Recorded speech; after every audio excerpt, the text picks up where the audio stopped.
Tonight, the world is holding its breath after a major military escalation in the Middle East. On June 22, 2025, the United States, under the direction of President Donald Trump, launched a series of coordinated airstrikes against key nuclear facilities inside Iran.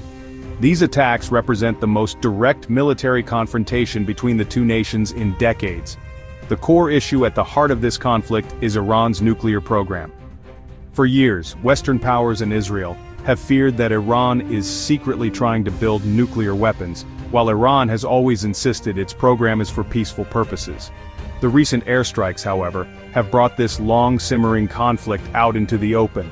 They come after months of escalating violence that has pulled the entire region to the brink.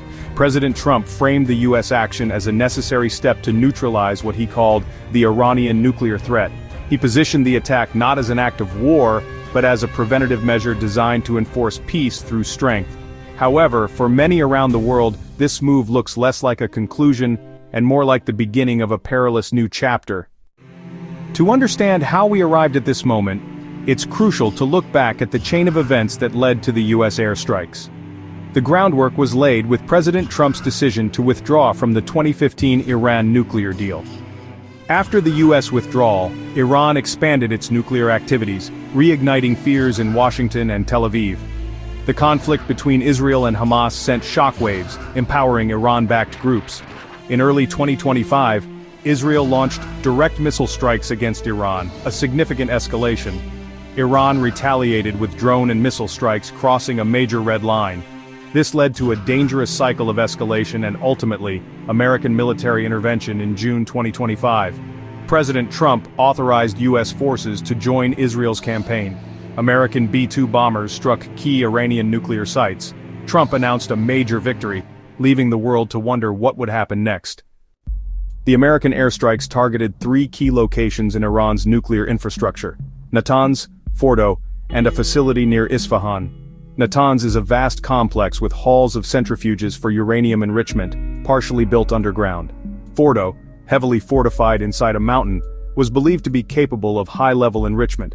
Isfahan converts raw uranium ore into uranium hexafluoride gas, essential for enrichment at Natanz and Fordo. Striking Isfahan aimed to cut off the supply chain, crippling the entire production process. These sites represent the core of Iran's nuclear program. By targeting them simultaneously, the US and Israel signaled their determination to prevent Iran from developing nuclear weapons. The strikes aimed to dismantle Iran's nuclear ambitions through decisive military action. The US strikes have been met with praise, condemnation, and anxiety across the globe. Israeli Prime Minister Benjamin Netanyahu applauded the action, while Iran condemned the strikes as terrorism, vowing a crushing response. Allied militant groups threatened attacks, raising the specter of a multi-front war. The biggest question is what happens next. Immediate risks include military retaliation by Iran, potentially leading to a full-scale war with catastrophic consequences. The US strikes represent a gamble, hoping to force Iran to negotiate or cripple its nuclear capabilities. The world watches, hoping for de-escalation, but bracing for a conflict that could reshape the Middle East.